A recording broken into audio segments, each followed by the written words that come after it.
السلام علیکم. Doctor Tariq Riaz is here. آج کی جو ڈسکشن ہے وہ یو ایچ ایس کی جو لسٹ ہے پہلی وہ اوبویسلی ڈسپلے ہو گئی within couple of days. May be college wise list بھی جو ہیں وہ آنے والی ہیں.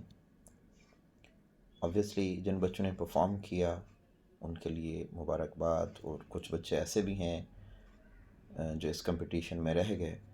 تو اوبویسلی پلٹنا جھپٹ کے پلٹنا، انہوں نے ایفرٹس کرنی ہے ان کے لیے، پھر آگے ٹارگیٹس بڑھ گئے. ایکچولی میری آج جو بات کرنے کا مقصد ہے وہ ہمارے آج کے 2-3 پوائنٹس ہیں. ایک پوائنٹ تو یہ ہے کہ یہ فرسٹ ٹائم ایسا ہوا کہ جو ہمارا پریویس ایم ڈی کیٹ ہے اس کا رزلٹ الاؤ کیا گیا.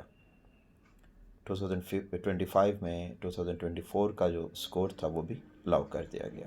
اوبویسلی بچوں نے اپلائی کیا. وہ ایک بڑی تعداد ہے جو 2024 کے رزلٹ پہ اس وقت میرٹ میں کمپیٹ کر رہی ہے. پہلے 4000 میں جو ہماری لسٹ آئی اس میں مور دین 60% ہمارے جو بچے ہیں وہ 2024 کے ہیں. ٹھیک ہے، یہ ایک اپنی پلاننگ ہوگی اور یہاں پہ مسائل بھی آئیں گے.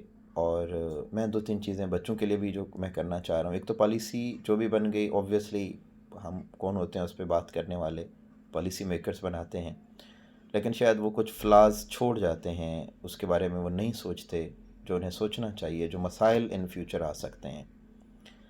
میں اصل میں ان مسائل پہ بات کرنا چاہ رہا ہوں کہ جو مسائل آگے آئیں گے جو ہمیں فیس کرنا پڑیں گے. اب دیکھیں 2024 کے مختلف کیٹیگری کے بچوں نے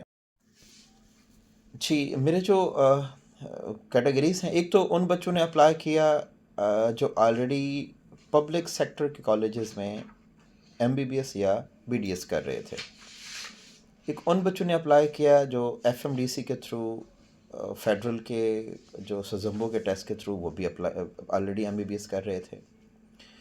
ان بچوں نے بھی اپلائی کیا جو اسکالرشپ سے ملک سے باہر موجود تھے، ایم بی بی ایس کر رہے تھے. ان بچوں نے بھی اپلائی کیا جو پاکستان کے پرائیویٹ کالجز میں already M B B S کر رہے تھے.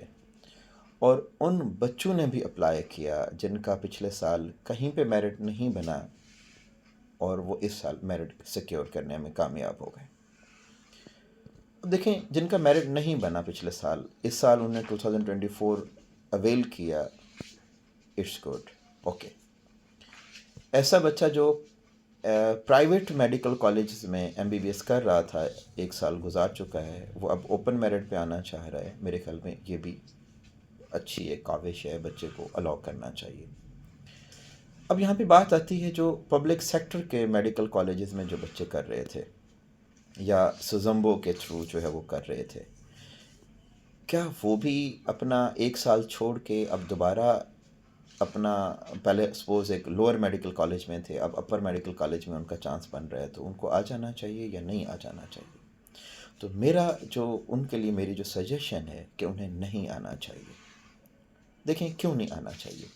ایک تو زندگی کا 1 سال انہوں نے جو گزار لیا، جو میڈیکل میں انہوں نے گزار لیا، وہ اب ان سے سینئر ہیں، وہ اپنے آپ کو سینئر لے کے چلیں.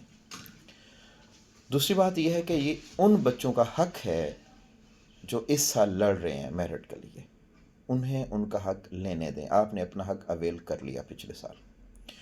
اور تیسری بات یہ ہے کہ یہ آپ جب ایک اپنا میڈیکل کا کالج آلریڈی چھوڑ کے آئیں گے اور دوبارہ کسی اور میڈیکل کالج میں چلے جائیں گے، یہ سارے یو ایچ ایس کے انڈر ہیں، آپ کی آلریڈی رجسٹریشن ہو چکی ہے. آپ کسی مسائل کا شکار نہ ہو جائیں ان فیوچر. کسی ایفیڈیوٹ میں اگر ایسا مینشن ہے یا کسی ایون رجسٹریشن میں ایسا پروسیس ہے، آپ اس میں کسی ایشو میں کسی پرابلم کا شکار نہ ہو جائیں. کیونکہ ہماری پالیسی میکرز جو ہیں وہ کبھی بھی اٹھیں گے، ان کو جب سمجھ آئے گی وہ کوئی نہ کوئی پالیسی اور بنا دیں گے. ٹھیک ہے، اس لیے میری ایک اسٹرانگ ریکمنڈیشن بھی ہے اور ان بچوں کو سجیشن بھی ہے کہ ایسے بچے جو آلریڈی پبلک سیکٹر کے کالجز میں، ٹھیک ہے، وہ چاہے لاہور کا ہے، چاہے وہ ملتان کا ہے، چاہے وہ راولپنڈی ہے، چاہے وہ رحیم یار خان ہے، چاہے وہ ڈی جی خان ہے، چاہے وہ سائیوال ہے، کہیں کا بھی کالج ہے، جب آپ 1 سال گزار چکے ہیں آپ اسی کو کنٹینیو کریں. کوئی نہیں پوچھتا جب آپ میڈیکل فیلڈ میں آ کے پریکٹس کرتے ہو، کوئی نہیں پوچھتا کہ آپ کی گریجویشن کہاں سے ہے، آپ نے MBBS کہاں سے کیا. ٹھیک ہے. آپ اگر کمپیٹنٹ ہیں، آپ میں اگر پوٹینشیل ہے، صرف وہی دیکھا جاتا ہے اس وقت مارکیٹ میں، وہی دیکھا جاتا ہے اس وقت ہماری سوسائٹی میں. یہ کوئی نہیں دیکھتا کہ آپ نے کنگ ایڈورڈ سے کی ہے، یا آپ نے علامہ اقبال سے کی ہے، یا آپ نے نشتر سے کی ہے. ٹھیک ہے. اس لیے میری اسٹرانگ ریکمنڈیشن ہے ان بچوں کے لیے جو آلریڈی میڈیکل MBBS یا BDS کر رہے ہیں، اسی کو کنٹینیو کریں، اللہ تعالیٰ پہ ٹرسٹ رکھیں. ٹھیک ہے. اور اسی میں اپنا رزق تلاش کریں. دوسرے بچوں کی سیٹ ایک تو ڈسٹرب نہ کریں، اور دوسری بات یہ بھی ہے کہ جو آپ سیٹ چھوڑ کے آئیں گے 5 سال کے لیے، وہ بھی خالی چلی جائے گی. اس لیے میری ریکمنڈیشن ہے کہ آپ اسے کنٹینیو کیجیے گا. Thank you very much.